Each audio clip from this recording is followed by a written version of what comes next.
Bonjour les gens, tirage astro pour le mois de janvier 2023. Nous sommes aux Vierges. Vierge solaire, ascendant Vierge, Vierge lunaire, Vénus en Vierge pour tout ce qui est sentimental. Vous faites comme d'habitude, vous pouvez compléter vos lectures pour avoir plus de renseignements. Vous prenez ce qui est à vous, bien évidemment. Voilà. Tous les renseignements sont sous la vidéo, le nom des tarots, le lien vers l'extension, etc. Et je vous propose d'aller voir tout de suite ce mois de janvier 2023. Ça fait toujours un peu curieux de changer d'année. Janvier 2023 pour les Vierges. Il y a cette carte qui saute, on va la prendre. L'As de denier que j'ai beaucoup vu. As de denier, nouvelles opportunités, un commencement, c'est un As, c'est un début. Et les deniers, c'est la matière, c'est le concret, c'est le quotidien. Donc pour un mois de janvier, un As, c'est plutôt sympathique. Bon, vais-je y arriver? Le magicien du 1 à nouveau. Et le magicien, pour moi, c'est tout est possible. Je vais pas y arriver. Alors, ici, on a du stress un petit peu. Bon, on va pas faire le tirage comme ça. Si on pouvait prendre juste les cartes, s'il vous plaît. Voilà.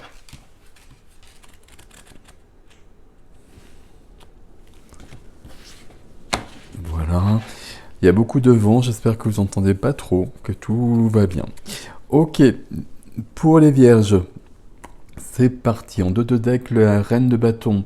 Reine de bâton, confiance en soi, Reine de bâton qui réalise, j'allais dire ses rêves, mais non, la Reine de bâton réalise exactement tout ce qu'elle souhaite. La Reine de bâton décide et dans la matière, elle passe à l'action. Ok, très jolie énergie. Ok, ben cette carte, elle revient tout de suite. C'est pas celle qu'on aurait préférée, mais on va faire avec.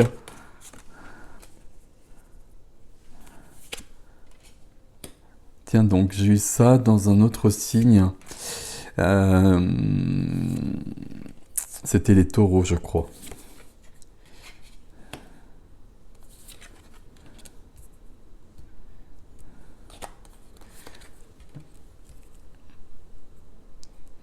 Oui, j'ai l'impression qu'il y a des cartes qui ressemblent beaucoup aux taureaux.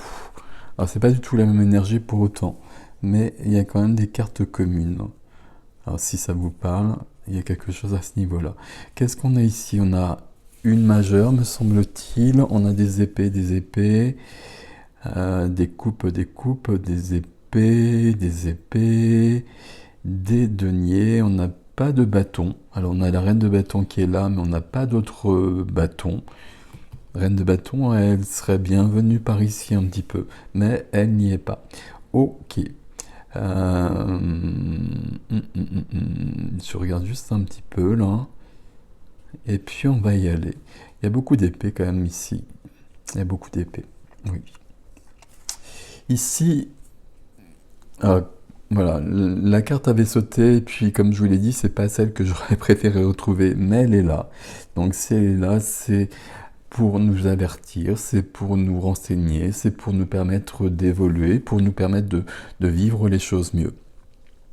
Le 9 d'épée, donc 9 d'épée, comme vous voyez, les mains sont liées. Elles sont pas si liées que ça, les mains. Le 9 d'épée, c'est l'énergie du stress, de l'angoisse. Donc voilà, les mots sont dits. Ok. C'est pas forcément si grave que ça, justement. Et c'est pas si grave que ça quand on le sait. Le 9 d'épée, c'est de ne pas dormir la nuit et de tourner en rond dans sa tête, et ça sert à rien. Au matin, il n'y a pas de réponse, et au matin, on est encore plus fatigué. Donc là, votre énergie au centre, c'est quand même cette énergie dont je viens de parler. Je ne vais pas réitérer les mots qui ne me plaisent pas, mais il y a ça. Donc cette énergie-là, on n'en a pas besoin, on a besoin de sortir de ça. Qu'est-ce qui vient vous aider ici? La légèreté, l'amitié, la carte de l'amitié, le 3 de coupe.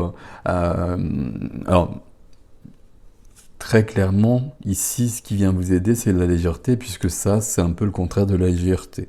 Justement, de pas attiser ce qui est déjà peut-être un peu lourd. Et justement de prendre du recul le plus possible pour ça, pour le vivre différemment.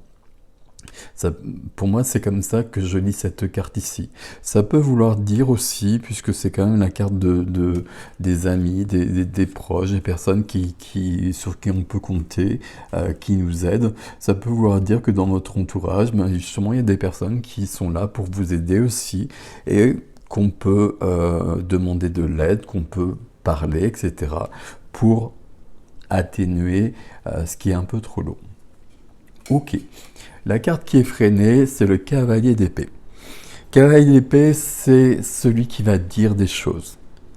Et c'est freiné, j'ai presque envie de dire ici, c'est peut-être le fait que notre cavalier d'épée qui a des choses à dire soit freiné, qui fait qu'on est peut-être dans une notion où on n'est pas forcément au mieux de notre forme. Surtout qu'on va retrouver ça dans le défi avec le valet d'épée. Le cavalier d'épée, c'est un cavalier qui est très très rapide, qui va très vite, sauf que là on l'a freiné, on l'a bloqué. Donc il y a peut-être une impulsion de dire quelque chose à quelqu'un, et puis là, toujours avec un cavalier, c'est un mouvement de quelqu'un vers quelqu'un, et ça peut être dans les deux sens, mais là c'est vraiment de vous, à mon avis, vers quelqu'un d'autre. Et toujours dans l'idée de clarifier les choses. Le cavalier d'épée, il peut être un peu brusque, il peut dire les choses, enfin il va dire tout ce qui doit être dit tout simplement. Et si c'est un peu brusque, un peu brutal, c'est que ça a besoin de l'être comme cela. Donc on a besoin de cette énergie-là. Mais elle est freinée. C'est un peu dommage qu'elle soit freinée. Alors souvent, comme dans cette position-là, c'est toujours un peu dommage. Mais parce que ça vous délivrerait davantage de ce qu'on a vu ici. Ok, et puis ça répond à ce qu'on voit ici. Dans le domaine du cœur, la vie du cœur, le 7 de coupe, donc que j'ai déjà rencontré dans cette position précise, 7 de coupe, 7 coupes. 7 possibilités. Vous voyez, dans chaque coupe, il y a une proposition, des propositions qui sont très différentes. Certaines sont très intéressantes, d'autres le sont beaucoup moins. Et on est devant, alors on voit pas ici, mais on est juste devant. Et puis on reste devant ces 7 coupes. Il faudra en choisir une, mais on ne le fait pas parce qu'on hésite, on se pose des questions. On est dans cette énergie justement où on se pose des questions dans tous les sens et rien ne vient de tout ce questionnement. Et ce qui fait qu'on reste devant ces 7 coupes, rien ne se passe, on est dans une sorte de confusion, on est dans une sorte de brouillard. Ici c'est la vie du cœur, la vie relationnelle, que ce soit sentimentale, que ce soit familiale, que ce soit amicale. J'ai pas forcément de réponse par rapport à ça. Ici, on a la carte de l'amitié, mais la carte de l'amitié qui aide, donc à ce niveau-là, il n'y aurait pas forcément de brouillard comme c'est le cas ici. Donc je sais pas dans quel domaine c'est, mais dans la vie du cœur ici, il y a du flou et ça aide pas les choses, forcément. Ok. On va continuer, on va voir si ça se précise ou pas, et puis on verra aussi ce qui vient sur l'extension. Ici, on a un cavalier d'épée, vous l'avez compris, en tout cas, qu'il y a des choses à dire. Donc ça peut être dans ce domaine, mais ça peut être aussi dans ce domaine-là. Dans le domaine de la matière, la profession, les activités, le lieu de vie, tout ce qui est quotidien, les finances, etc. Ici, 7 d'épée. 7 de coupe, 7 d'épée. Je crois que j'ai vu ça chez le taureau aussi, justement. Sur l'extension du taureau, sur le 7 de coupe, il y avait le 7 d'épée, je crois. 7 d'épée, c'est pas l'énergie la plus cool non plus. Voilà, mes amis vierges. Bon, on va faire avec. Et puis, voilà, ça me parle aussi parce que j'ai beaucoup de vierges dans ma carte du ciel. Bon, on va faire avec ça. 7 d'épée, c'est la carte de la trahison. J'ai trahi ou j'ai été trahi. Il y a peut-être quelque chose de cet ordre-là sur le plan professionnel. C'est une lame aussi où les choses sont trop lourdes. sont trop lourdes, sont trop difficiles pour soi, et puis on essaye de fuir, on se débrouille comme on peut. On se débrouille comme on peut, on fuit, on catimini, on se dérobe, on prend les épées des autres pour ne plus être attaqué. Parce que voilà, il peut y avoir une sorte de... Alors j'allais dire de danger. De danger, c'est pas du tout le bon terme, c'est beaucoup trop fort. Mais il y a quelque chose qui est trouble ici aussi, qui peut résonner avec ça, bien évidemment. Et le problème ici, alors c'est pas la même chose, mais en même temps, il y a le même fonctionnement. Ici, on ne fait pas de choix, et ici, plutôt que d'affronter la situation, on se dérobe. Et dans les deux cas, c'est bien le cavalier d'épée qui donne la résolution de cela. Alors, est-ce que les deux situations sont liées? Ce serait possible. Ici, on est sur du relationnel. Le relationnel, ça peut être sur des activités. Ici, ça parle du lieu de vie, hein, donc les personnes avec qui on vit aussi, les personnes du foyer. Et il y a peut-être quelque chose ici qui est trop lourd, on va le dire comme ça. Et ce qui nous embête dans votre tirage, les vierges, ici, c'est qu'on n'est pas très bien avec ça, on le voit bien. Alors là, on a d'autres choses. Hein. On le voit bien, mais on essaye plutôt de faire avec. On essaye plutôt de pas trop voir les choses parce qu'on a un peu peur, à mon avis, de provoquer des situations, peut-être de provoquer des conflits. Et donc on essaie de faire avec en espérant, j'imagine, que ça va se résoudre. Ici, c'est pas le cas. Ça va pas se résoudre si on met pas les choses au clair. Alors je sais pas dans quel domaine, mais le fait qu'on ait le cavalier d'épée ici, et puis le valet d'épée dont je vais vous parler après, c'est qu'à un moment donné, on a besoin que les choses soient dites, soient éclaircies. C'est ce qu'on voit dans la vie de l'âme. La vie spirituelle, la vie intérieure, on a la roue de fortune. Ici, on a un nouveau cycle qui commence. On a envie d'autre chose. La roue de fortune, c'est la roue qui tourne. Ça nous parle de chance éventuellement. Ça nous dit surtout qu'il y a vraiment, c'est du 1 ici avec le 10, hein, qu'il y a vraiment autre chose qui est là, qui est possible et qu'il faut saisir parce qu'on en a besoin ici. Roue de fortune dans la vie de l'âme, ça veut dire qu'on veut passer à autre chose. Alors qu'on veut passer à autre chose, oui, ça veut dire qu'on ne veut plus cette énergie-là surtout, et qu'on veut que ça s'éclaircisse tout simplement. La réponse, elle est là, hein, toujours, hein, ok. La réponse, elle est là, et là en même temps. Vous voyez, l'énergie qui aide, c'est quand même une énergie de légèreté. Si elle est là, c'est que c'est possible. Légèreté, ou comme je vous le disais, des personnes autour de vous qui peuvent vraiment aider. Et là, il faut demander de l'aide, il faut parler, il faut communiquer. Cavalier d'épée, c'est une carte de communication. Hein. Communication, mais communication pour éclaircir les choses. Ok. Défi. Défi, oui, assez clair ici.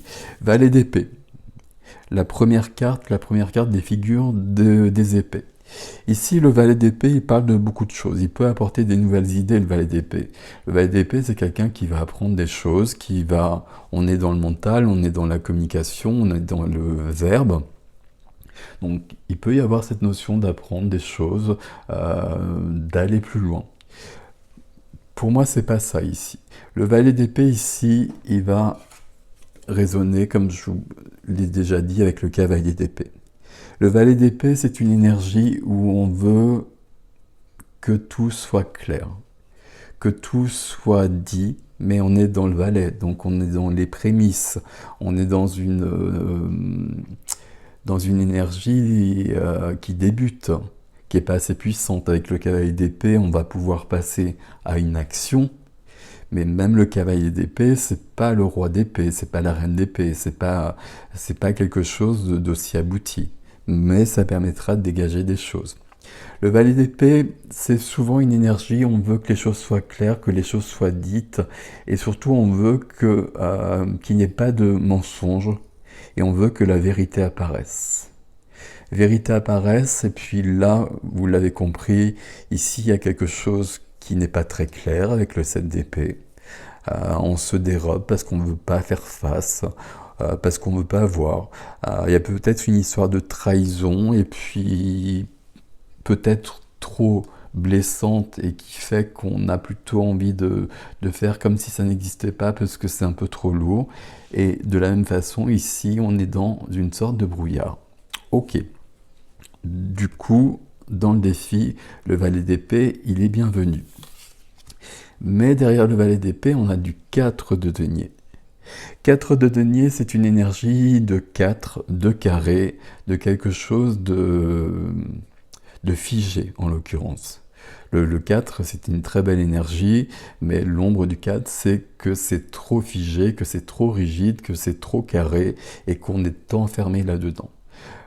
4 de denier, c'est une énergie où on a peur de perdre ce que l'on a. Et comme on a peur de perdre ce que l'on a, on va rien faire, on va rester figé, on va rester dans la situation dans laquelle on est. Et c'est pour ça que ça apparaît en défi, parce que là, on a besoin de passer à autre chose. Et en plus, c'est vraiment ce que vous voulez au niveau de votre âme. Là, vous avez vraiment envie d'autre chose. Mais il va falloir dépasser le 4 de denier, l'ombre du 4 de denier, comme ça peut l'être ici, c'est vraiment de sortir d'une zone de confort qui n'est absolument plus confortable qui plus est. Et c'est pour ça qu'il faut aller plus loin. Donc comment on y va plus loin? En déclenchant l'énergie des épées. L'énergie de la communication, l'énergie de la vérité aussi. Ce qui nous amène à des deniers, toujours, votre élément ici, parfait à ce niveau-là, et puis le 9 de denier. Et ici, c'est tout à fait différent. On est passé du 9 d'épée, alors du stress, de l'angoisse. La dernière carte du défi, c'est le 9 de denier. Le 9 de denier, c'est la liberté. 9 de denier, c'est être libre, être indépendant, être autonome, être dans une sécurité aussi, hein, justement. Là, on a peur de bouger parce qu'on a peur de perdre une sécurité que l'on a, certes peut-être, mais qui nous entrave beaucoup visiblement. Et la liberté, la sécurité, pardon, on ne la perd pas puisqu'on reste sur du 9 de denier où on a les 9 deniers, donc on a une grande sécurité qui est là, et puis surtout avec cette carte-là, on est dans une notion d'être libre, de s'être libéré de quelque chose justement. Alors que ce soit là ou que ce soit là, mais on a bien un nouveau cycle qui va pouvoir se mettre en œuvre sur le 9 qui est là et sur ce 9 qui est là. Le 9, c'est, au niveau de numérologie, c'est la fin, c'est le bilan, c'est je vais peser le pour et le contre, et puis je vais passer à autre chose pour arriver sur du 1, sur du 10, qui est du 1, et qu'on retrouve ici. Et donc là, il y a bien le début de quelque chose. Mais ce qui est un peu embêtant dans votre tirage, les vierges, vous l'avez compris, c'est qu'on est pour l'instant beaucoup plus dans quelque chose qui est figé et un peu lourd, et qu'on a un peu... Alors, est-ce que c'est de la peur? Je ne sais pas si c'est de la peur. C'est plutôt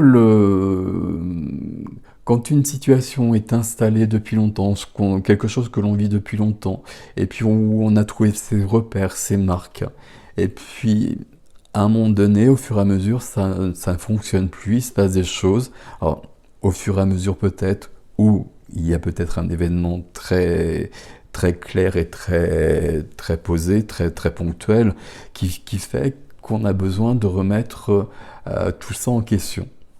Et remettre tout ça en question, visiblement, on n'a pas très envie de le faire.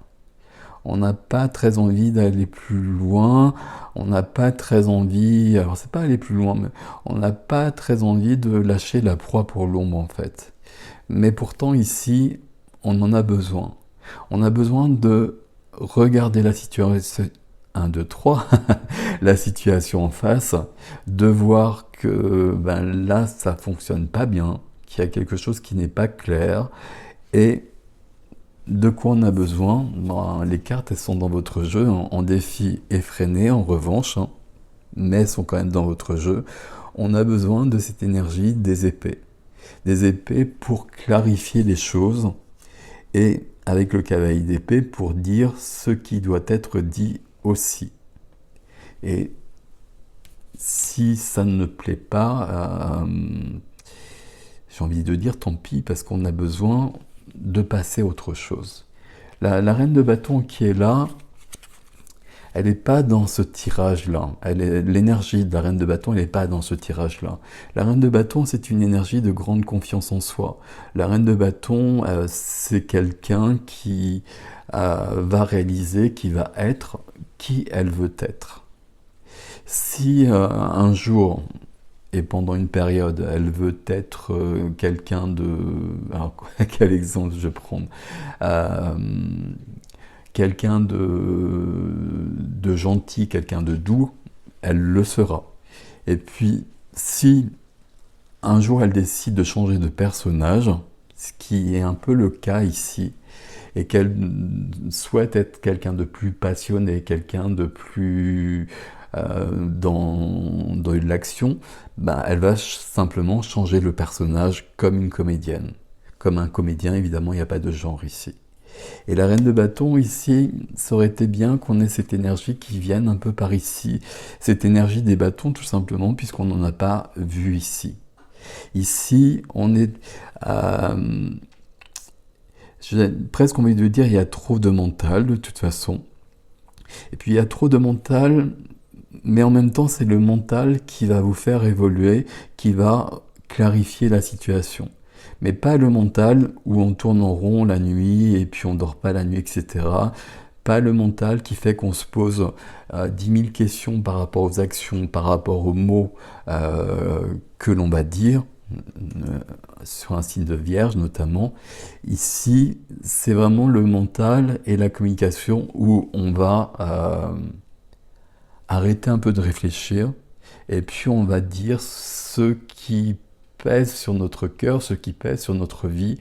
Et puis si ça plaît pas, ben pour l'instant, c'est un peu tant pis. Peut-être qu'après on réparera des choses, on sera plus dans de la tempérance, mais là on a besoin que la situation, elle évolue surtout. Et comment elle évolue, vous l'avez compris, c'est parce qu'on va dire ce qu'on a sur le cœur. Mais ça semble un peu freiné. On va garder ce terme puisque c'est la position du cavalier d'épée ici. Voilà mes amis vierges, j'espère que ça vous parle.